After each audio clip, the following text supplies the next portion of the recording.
छोटे बाइबल अध्ययन में आपका स्वागत है, जिसमें हम ये पता लगाएंगे कि परमेश्वर क्या कहता है। छोटे से बाइबल अध्ययन में हम ये पता लगाने जा रहे हैं कि परमेश्वर अपने वचन में क्या कहता है और परमेश्वर की इच्छा क्या है। इसलिए यीशु ने स्वर्ग में वापस जाने से पहले कहा था, मैं वापस आऊंगा। और उसने अपने शिष्यों, अपने प्रेरितों 12 से कहा था, जब तक मनुष्य का पुत्र न बन जाए तब तक तुम इसराइल के नगरों में न जा सकोगे। मत्ती 10:23। तो वो कहाँ है? वह वापस क्यों नहीं आया?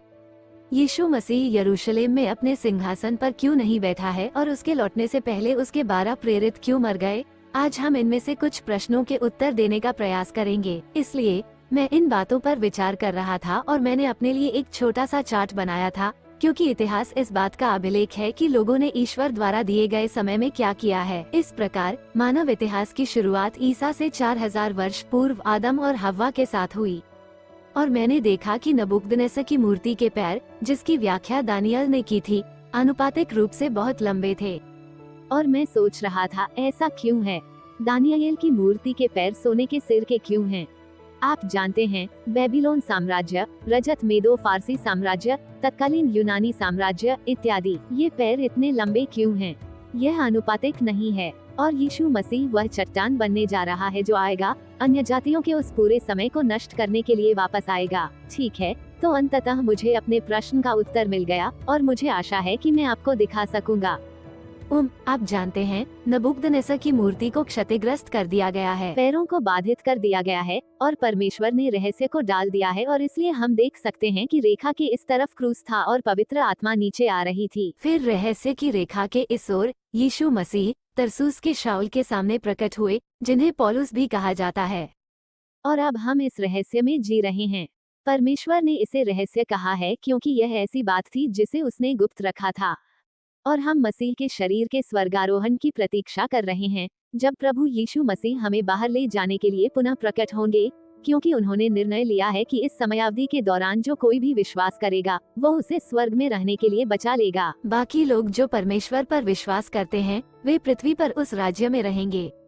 अतः ये चरण हमारे स्वर्गारोहण के बाद उस क्लेश के दौरान जारी रहेंगे जिसकी भविष्यवाणी की गई थी, और उसके दूसरे आगमन के बाद प्रभु यीशु मसीह यरूशलेम में उस सिंहासन पर बैठेंगे। और आप जानते हैं, उसने अपने पहले 1000 साल के राज्य पर शासन किया, और फिर आप जानते हैं, एक ऐसा राज्य जो कभी खत्म नहीं होता।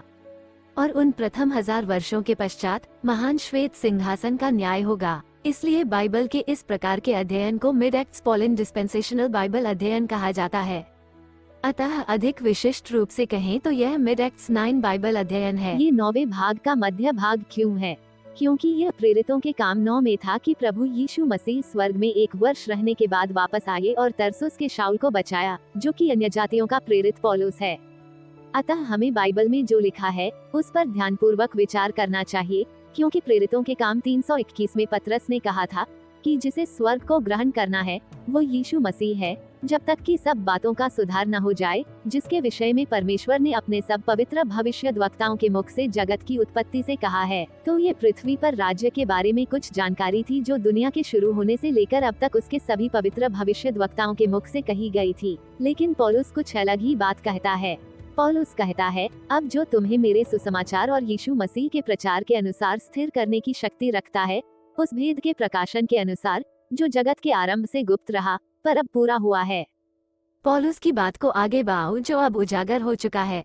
रोमियो 16 के 25 और 26। अतः पौलुस ने कुछ ऐसी बातें कही जो संसार के आरंभ से गुप्त रखी गई थी। तो ये बात दुनिया के आरंभ से ही गुप्त रखी गई है। यह उससे भिन्न है जो दुनिया के आरंभ से ही बोला जाता रहा है। ठीक है, तो परमेश्वर ने पौलुस को रहस्य दिया था। ठीक है, तो हमें अपनी बाइबल का अध्ययन उसी प्रकार करना होगा जिस प्रकार परमेश्वर हमें अध्ययन करने के लिए कहता है। वो कहता है कि अपने आप को परमेश्वर का ग्रहण योग्य और ऐसा काम करने वाला दिखाने के लिए अध्ययन करो जिसे लज्जित होने की आवश्यकता नहीं, और जो सत्य के वचन को ठीक रीति से विभाजन करता है। दूसरा तीमुथियुस 2 के 15। अतः हमें सत्य को, आप जानते हैं, सत्य से विभाजन करना होगा। वो सत्य जो उन लोगों से संबंधित है जो पृथ्वी पर रहेंगे, तथा वह सत्य जो उन लोगों से संबंधित है जो स्वर्ग में रहेंगे।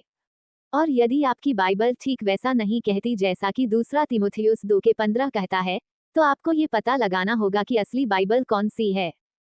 ठीक है, तो परमेश्वर ने प्रगतिशील सत्य दिया, अलग अलग लोगों से अलग अलग समय पर अलग अलग बातें कहीं। और यह व्यवस्थापरक अध्ययन है। व्यवस्थापरक अध्ययन एक निश्चित अवधि के लिए निश्चित निर्देशों का वितरण है। कभी कभी एक व्यवस्था को विश्व कहा जाता है। तो आइए हम अपने प्रश्न पर वापस आते हैं। परमेश्वर की इच्छा क्या है? परमेश्वर की इच्छा है कि कौन चाहता है कि सभी मनुष्य उद्धार पाएं और सत्य का ज्ञान प्राप्त करें। प्रथम तीमुथियुस 2:4 अतः परमेश्वर चाहता है कि आप इस सच्चाई को जाने कि वह अब क्या कर रहा है। अभी वो स्वर्गीय स्थानों में रहने के लिए अनुग्रह के वितरण के दौरान मसीह के शरीर का निर्माण कर रहा है। वो स्वर्ग के लिए उसका समूह है। तो गलातियों वाद। गलातियों का वाद पीटर और पॉल को मिलाना है। हमें उन्हें अलग रखना होगा। अलग क्योंकि वे दो अलग स्थान हैं। एक तो पृथ्वी पर रहना और दूसरा स्वर्ग में रहना। तो यह अलग निर्देश होंगे। तो अभी हम एक नए और अलग युग में रह रहे हैं जिसे पहले गुप्त रखा गया था।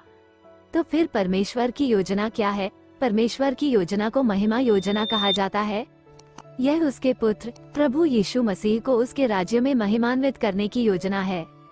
परमेश्वर का राज्य स्वर्ग और पृथ्वी से बना है और वह मसीह की देह का मुखिया है।